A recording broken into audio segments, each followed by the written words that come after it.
tingkatan yang kedua, kalau tidak ada rutop itu tingkatan yang kedua adalah korma juga, tapi yang masih mentah, matang sebelum masak sedikit.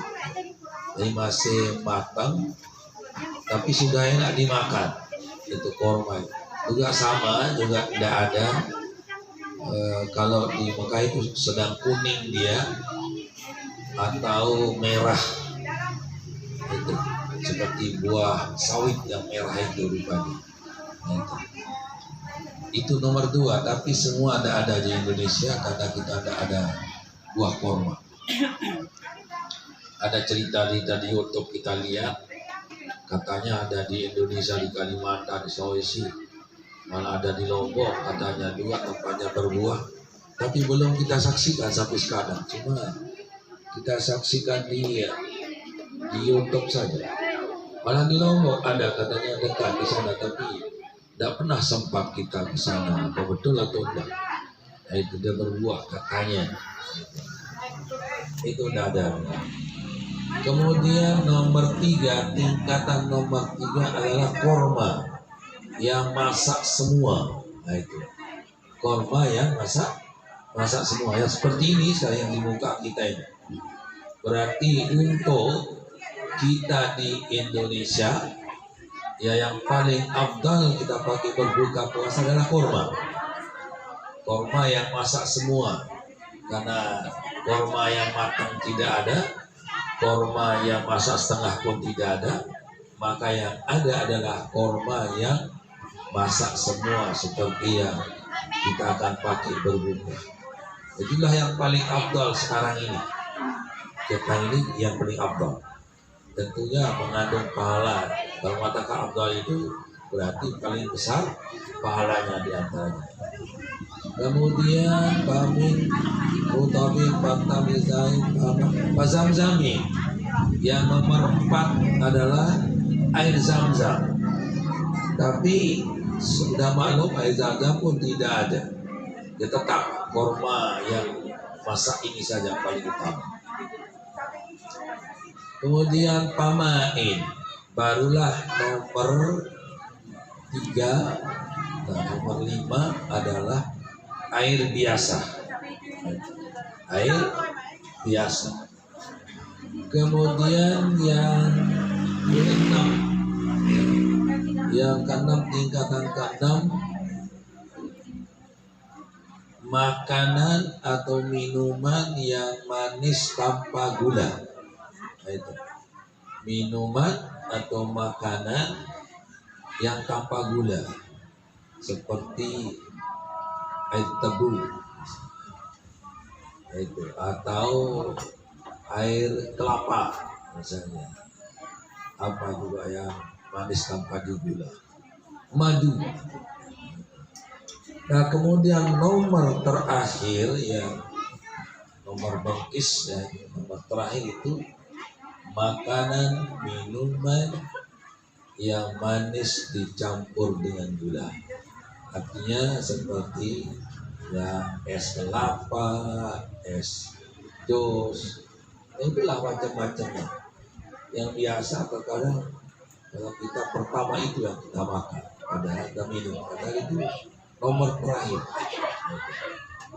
Makanya bagi yang pertama korma, kedua air biasa, ketiga buah-buahan yang manis tanpa gula seperti semangka ini, barulah yang lain-lain ini.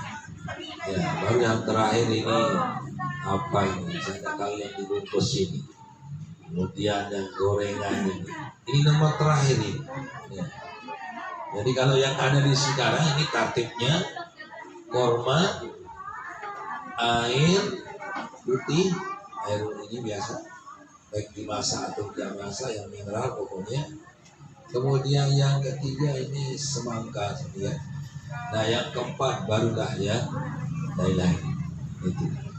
Kalau kita niatkan juga ikuti tartib yang tadi, itu juga mengandung kelebihan, artinya pahala juga.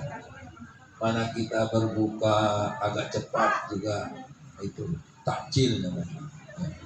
Kurang bagus kita mentakhir. Kalau sudah yakin sudah mutahakkik tenggelam matahari atau maghrib, kurang bagus kita terlambat.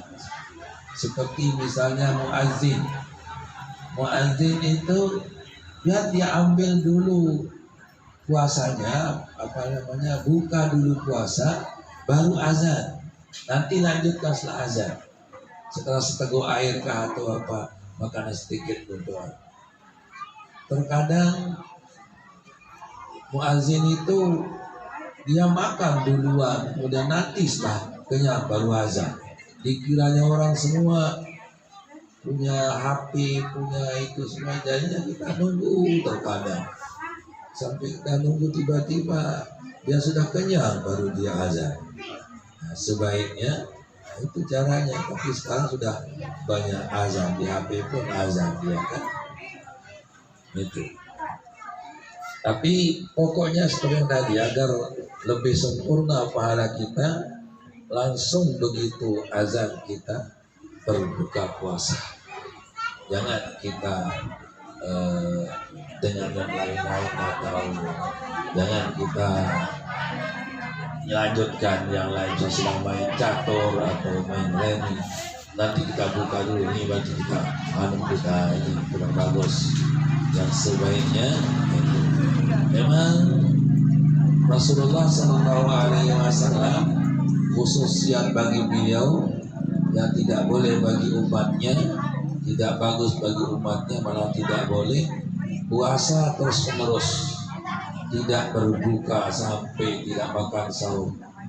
Tapi kalau Rasulullah SAW bisa saja atau boleh saja beliau, namanya wisal, saumul wisal, puasa yang terus-menerus tanpa berbuka puasa. Beliau Nabi kita Muhammad SAW khusus bagi beliau dibolehkan dan memang mampu beliau, yaitu berpuasa sampai 4 hari 5 hari tanpa makan minum.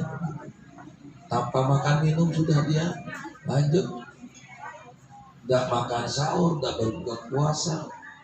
Nah, kemudian ada di antara sahabat beliau yang ikut seperti itu, dia coba-coba. Baru hari kedua sudah pingsan dia. Nah, ditanya mengapa ini kok pingsan? Oh, dia puasa terus ikuti Rasulullah SAW. Jadi dia wisal. Oh, kata Nabi, ya tusilu, jangan lapung puasanya. Wa anta ya Rasulullah qad wasalta, karena engkau hai Nabi Allah tuh nyambung. Jawab Nabi, inni at'amani rabbi wa saqani. Kalau saya dengan diikuti, saya diberi makan minum oleh Allah Subhanahu wa taala, maksudnya diberi kemampuan untuk menjalankan puasa seperti itu. Bukan saya makan minum secara hakiki dong batal jadinya. Tapi beri hati ini at'amani rabbi wa saqani, kalau saya diberi makan minum oleh Allah Subhanahu wa taala, kalau saya 5 hari tidak berbuka dan sebagainya, itu tapi maksudnya diberi kemampuan untuk berpuasa seperti itu. Bukan dia makan minum secara hakiki. Kalau secara hakiki makan minum dong rusak puasanya. Nah itulah khususnya bagi Nabi kita Muhammad Sallallahu Alaihi Wasallam. Bagi beliau khususnya juga wajib sembahyang tahajud. Sembahyang tengah malam itu bagi Rasulullah SAW adalah